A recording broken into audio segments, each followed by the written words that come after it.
창세기 단어별 원어강에 오는 물 가운데 궁창이라는 단어를 가지고 함께 은혜를 나누겠습니다. 창세기 1장 6절입니다. 물 가운데 궁창이 있어. 여기서 가장 관심을 끄는 단어 셋이 있습니다. 하나는 궁창이라는 단어와 물이라는 단어와 그리고 가운데라는 단어입니다. 먼저 궁창이라는 단어부터 생각을 해보겠습니다.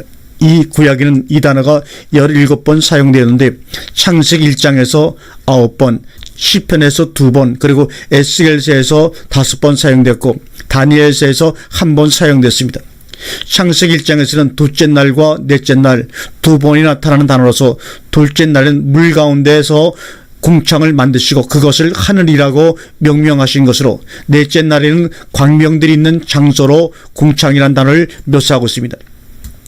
궁창의 기능에 대해서는 에스겔서에서 에스겔 선지자가 본 환상에서 자세히 엿볼 수가 있습니다. 한번 그 말씀 읽어보겠습니다. 에스겔 1장 26절입니다. 그 머리 위에 있는 궁창 위에 보호자의 형상이 있는데, 궁창 위에 뭐가 있다고요? 보호자의 형상이 있다고 말합니다. 그 보호자의 형상이 어디에? 궁창 위에 있다고 했습니다. 고로 궁창은 보호자의 형상을 떠받치고 있는 장소입니다. 원래 궁창이라고 부르는 히브리어 라키아란 단어의 어원 라카는 넓게 펴서 만든 평평한 꽃이란 뜻입니다. 그 위에 보호자를 베푸신 것입니다. 똑같은 보호자 형상을 에스겔 선지자만 본 것이 아닙니다. 계시록 4장과 22장에서 요한 사도도 보았습니다. 수정 같은 유리바다를 보았다고 했습니다. 에스겔서 1장 22절에서 똑같이 수정 같은 궁창이라고 썼습니다. 시편 기자는 19편 2절에서 이렇게 말하고 있습니다. 하늘이 하나님의 영광을 선포하고 궁창이 그 손으로 하신 일을 나타내는도다. 무엇을 말하고 있는 것일까요? 다니엘 12장 3절에서 시편 19절의 말씀을 이렇게 주석하고 있습니다. 지혜 있는 자는 궁창의 빛과 같이 빛날 것이요 많은 사람을 옳은 대로 돌아오게 한 자는 별과 같이 영원토록 비추리라. 궁창은 지혜 있는 자들이 있어 넷째 날의 광명들처럼 광채를 내는 것이요 많은 사람을 옳은 대로 돌아오게 한 자들이 영원토록 별처럼 빛나는 것이 바로 라키아 궁창입니다. 이들이 하늘에서 하나님의 영광을 선포하고 있고 이들이 궁창에서 그의 손으로 하신 일을 나타내고 있는 것입니다. 그럼 지혜 있는 자가 누구며 많은 사람을 옳은 대로 돌아오게 하는 자들이 누구입니까? 다니엘서 12장 10절에 많은 사람이 연단을 받아 스스로 정결케 하며 희게 할 것이나 악한 사람은 악을 행하리니 악한 자는 아무도 깨달지 못하되 오직 지혜 있는 자는 깨달으리라고 말합니다. 계시록 22장 11절에는 이런 말씀이 있지요. 불의를 하는 자는 그대로 불의를 하고 더러운 자는 그대로 더럽고 의로운 자는 그대로 의를 행하고 거룩한 자는 그대로 거룩하게 되라고 말입니다. 히브리어 구약 성경에는 창세기 1장에서 말하는 라키아라는 궁창 말고 또 하나의 궁창이라는 단어가 있습니다. 그것이 바로 샤크라는 단어입니다. 이 단어의 본 뜻은 가루로 만들다는 뜻에서 왔습니다. 그래서 학자들은 작은 가루, 특히 유추하기를 희박한 수증기로 보기도 하는 단어입니다. 그런데 이 단어가 등장할 때 샤마임도 같이 나오는 경우가 많습니다. 이 샤마임은 여러분에게 말씀드린 대로 하늘을 얘기합니다. 이 단어가 구약성에 21번 나오는데 그 중에서 특히 눈에 띄는 대목이 바로 이사야 45장 8절에 나옵니다. 너 하늘이여 위에서부터 의로움을 비같이 돋게 할지어다. 궁창이여 위를 부어 내릴지어다. 땅이여 열려서 구원을 내고 의도와 함께 돋게 할지어다. 나 여호와가 이 일을 창조하였느니라.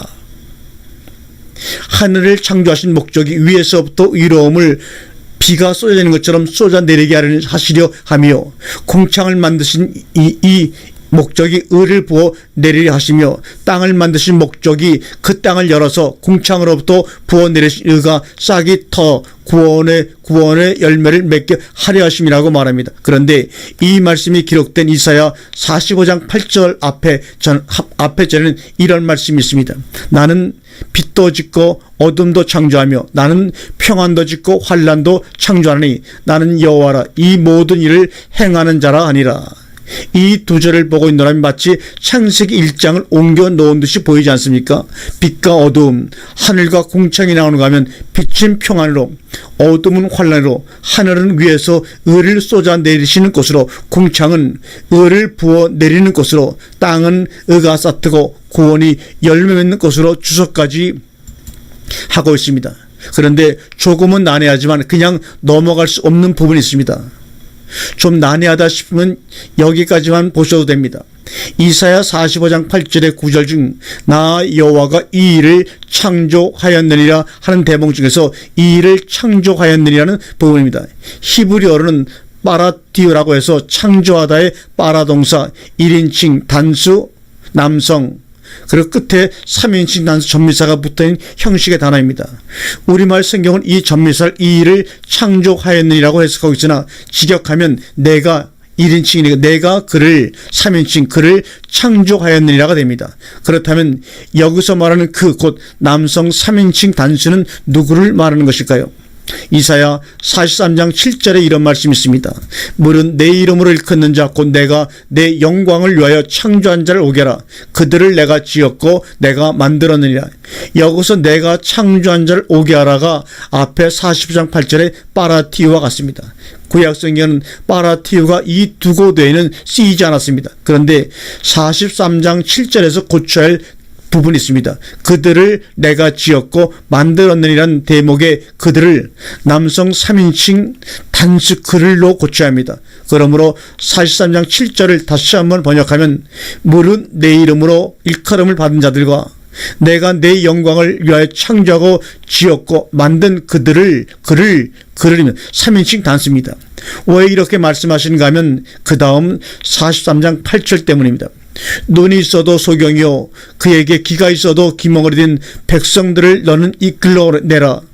이 일을 위해 그를 창조하였고 지었으며 만드셨다는 말씀입니다. 왜냐하면 그분이 오셔야 소경이요 기멍을 들인 백성들을 듣고 보게 하시기 때문입니다.